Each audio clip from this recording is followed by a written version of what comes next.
उत्तराखंड में महिलाओं के साथ लगातार बढ़ रहे अपराधों को लेकर कांग्रेस ने धामी सरकार पर हमले तेज कर दिए हैं।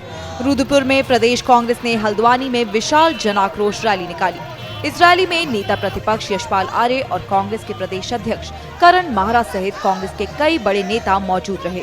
प्रदर्शन के दौरान कांग्रेस ने आरोप लगाया कि उत्तराखंड में भ्रष्टाचार चरम पर है और महिलाओं के साथ अपराध बढ़ता जा रहा है। सरकार का उत्तराखंड की मूलभूत सुविधाओं तक पर ध्यान नहीं है। कुमाऊं मंडल में पिछले दिनों हुई भारी आपदा के चलते भारी नुकसान पहुंचा है।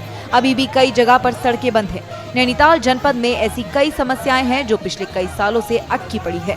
गौला पुल भ्रष्टाचार का भेंट चढ़ गया है।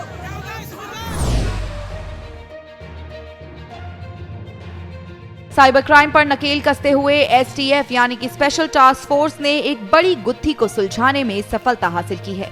एसएसपी नवनीत सिंह के नेतृत्व में एसटीएफ ने फर्जी सिम कार्ड उपलब्ध कराने वाले मास्टरमाइंड को हरिद्वार के मंगलौर इलाके से गिरफ्तार किया है। आरोपी के कब्जे से 1816 SIM card, 2 chequebook, 5 mobile phone और 2 बायोमेट्रिक डिवाइस बरामद हुए हैं। आईजी क्राइम एवं कानून व्यवस्था नीलेश आनंद भरने ने बताया कि ये पूरा गैंग पिछले 1 साल से मंगलौर में एक्टिव था। साथ ही उन्होंने कहा कि ये पूरे देश में ऐसा पहला प्रकरण है जिसमें सिम कार्ड और ओटीपी दक्षिण एशियाई देशों में भेजे जाते थे। प्रधानमंत्री नरेंद्र मोदी ने 114वें मन की बात कार्यक्रम में उत्तरकाशी के सीमावर्ती गांव झाला का जिक्र किया। यहाँ के युवाओं ने अपने गांव को स्वच्छ रखने के लिए एक खास पहल शुरू की है। यहाँ के युवा ढाला गांव में धन्यवाद प्रकृति अभियान चला रहे हैं। ये स्वच्छता के क्षेत्र में एक सराहनीय पहल है। इसके तहत गांव में रोजाना 2 घंटे सफाई की जाती है। गांव की गलियों में बिखरे हुए कूड़े को समेटकर उसे गांव के बाहर तय जगह पर डाला जाता है। इससे जहां झाला गांव स्वच्छ हो रहा है, वहीं लोगों में भी इसके प्रति जागरूकता बढ़ रही है। इन युवाओं की प्रदेशवासियों से अपील है कि स्वच्छता के इस तरह के कार्यक्रम जन सहयोग से प्रदेश के हर क्षेत्र में चलाए जाए।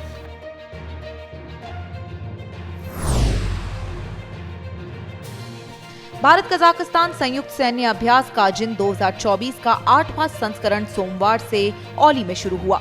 ये सैन्य अभ्यास 30 सितंबर से 13 अक्टूबर तक चलेगा। संयुक्त अभ्यास के उद्घाटन समारोह में कजाकिस्तान के कर्नल केरीबयेव नुरलान सेरिकबायेविच और भारतीय कंटिंजेंट के कमांडर कर्नल योगेश उपाध्याय ने हिस्सा लिया। काजिन अभ्यास भारत और कजाकिस्तान में वैकल्पिक रूप से आयोजित एक वार्षिक प्रशिक्षण कार्यक्रम है। पिछले साल ये संयुक्त सैन्य अभ्यास कजाकिस्तान में आयोजित किया गया था। सैन्य अभ्यास में कजाकिस्तानी टुकड़ी के land forces, air defence forces और एयरबोर्न असॉल्ट ट्रूपर के 60 सैनिकों ने हिस्सा लिया है।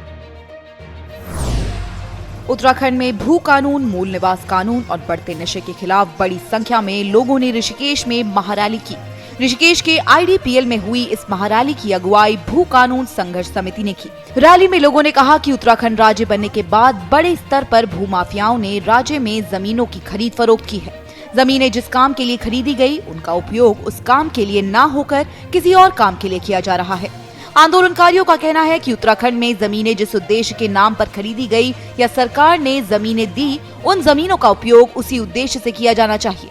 लोगों का आरोप है कि सरकार से शिक्षा और उद्योग के नाम पर जमीनें अलॉट तो करा ली गई, लेकिन उसका उपयोग किसी और काम के लिए किया जाने लगा। सरकार ने ऐसे लोगों के खिलाफ कभी कोई कार्रवाई नहीं की। आंदोलनकारियों ने पूर्वोत्तर राज्य की तरह ही उत्तराखंड में भी भू कानून लागू करने की मांग की।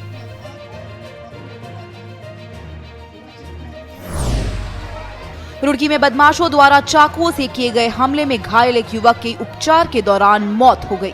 युवक की मौत की जानकारी मिलने पर बड़ी संख्या में गुस्साए ग्रामीणों ने कोतवाली का घेराव कर दिया और पुलिस पर हत्या के आरोपियों को बचाने का आरोप लगाया। भीड़ बढ़ती देख आसपास के थानों की पुलिस भी गंग नहर कोतवाली में बुलानी पड़ी। ग्रामीणों का आरोप है कि 2 महीने से पुलिस मामले में कोई कार्रवाई नहीं कर रही है। आपको बता दें कि रुड़की गंग नहर कोतवाली क्षेत्र के माधोपुर गांव का रहने वाला 19 वर्षीय अंकित कुमार पैथोलॉजी लैब में काम करता था। बीती 4 अगस्त की देर शाम अंकित छुट्टी के बाद अपने गांव माधोपुर जा रहा था। उसी दौरान बदमाशों ने चाकू मारकर उसकी हत्या कर दी। घटना के दौरान माधोपुर गांव का ही पंकित कुमार अपने घर वापस लौट रहा था।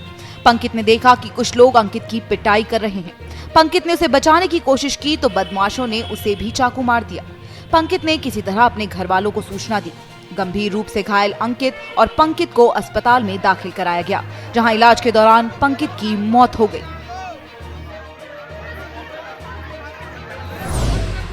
दिल्ली में होने वाले भारत बांग्लादेश क्रिकेट मैच का साधु संतों ने विरोध शुरू कर दिया है। जूना अखाड़े के महामंडलेश्वर स्वामी नरसिंहानंद ने जूना अखाड़े पहुंचकर साधु संतों के साथ नारेबाजी करते हुए मैच रद्द करने की मांग की। संतों का कहना है कि बांग्लादेश में हिंदुओं पर अत्याचार हुआ, बावजूद इसके बांग्लादेश के साथ क्रिकेट मैच खेला जाना हिंदुओं के साथ अन्याय है। यति नरसिंहानंद ने कहा कि मैच को रद्द करने के लिए बीसीसीआई को पत्र लिखा गया है। अगर मैच को रद्द नहीं किया गया तो वे अग्नि समाधि लेने को मजबूर होंगे। कर्णप्रयाग के बहुगुणा नगर में भू धसाव के कारण 39 परिवार प्रभावित है। प्रशासन ने प्रभावित परिवारों को बमोत और ग्वाड़ में इलाकों में विस्थापन की योजना बनाई है। भू धसाव से प्रभावित बहुगुणा नगर के निरीक्षण पर पहुंचे इलाके के डीएम संदीप तिवारी से लोगों ने कहा कि वे विस्थापन नहीं चाहते हैं। लोगों ने डीएम से भू धसाव की वजह से मकानों में हुई क्षतिग्रस्त मकानों का सर्किल रेट के हिसाब से मुआवजा देने की मांग की। पीड़ित परिवारों ने बहुगुणा नगर इलाके का ट्रीटमेंट कराने की मांग की है। इस मौके पर डीएम ने लोगों को बताया कि भू धसाव से प्रभावित 39 परिवारों में से 4 परिवारों को मुआवजा दिया जा रहा है और बाकी परिवारों को भी मुआवजा देने का प्रस्ताव शासन के पास भेजा गया है। मसूरी के दिलाराम स्टेट में पिछले करीब 50 साल से रह रहे 14 परिवारों को 24 घंटे के अंदर घर खाली करने का अल्टीमेटम दे दिया गया है। इन 14 परिवारों को मकान खाली करने का निर्देश न्यायालय किराया नियंत्रण एवं निष्कासन अधिकारी और नगर मजिस्ट्रेट ने जारी किया है। मसूरी पुलिस ने इन परिवारों को मियाद पूरी होने के एक दिन पहले आधिकारिक तौर पर घर खाली करने का नोटिस दिया है। नोटिस मिलने के बाद दिलाराम स्टेट में रहने वाले परिवारों ने पुलिस की कार्यप्रणाली पर सवाल उठाए हैं।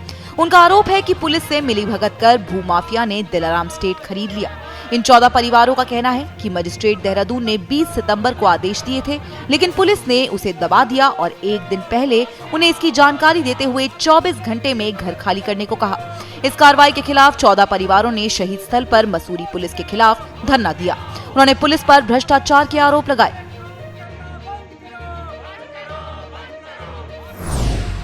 टिहरी में प्रतापनगर क्षेत्र की विभिन्न समस्याओं को लेकर एक डेलीगेशन ने डीएम से मुलाकात की और क्षेत्र में खुलेआम फल फूल रहे अवैध शराब के धंधे को बंद कराने और सख्त कार्रवाई करने की मांग की। स्थानीय लोगों का कहना है कि अवैध शराब की बिक्री के चलते क्षेत्र में लड़ाई झगड़ों के साथ ही माहौल खराब हो रहा है। क्राइम की घटनाएं बढ़ रही है और पुलिस आबकारी विभाग जानकारी के बावजूद कोई कार्रवाई नहीं कर रहा है। वहीं क्षेत्र में स्वास्थ्य सुविधाओं की भी स्थिति दयनीय बनी है, जिससे कई बार लोगों को अपनी जान गंवानी पड़ी है। वहीं मामले में डीएम ने संबंधित विभाग के अधिकारियों को उचित कार्रवाई करने के निर्देश दिए हैं।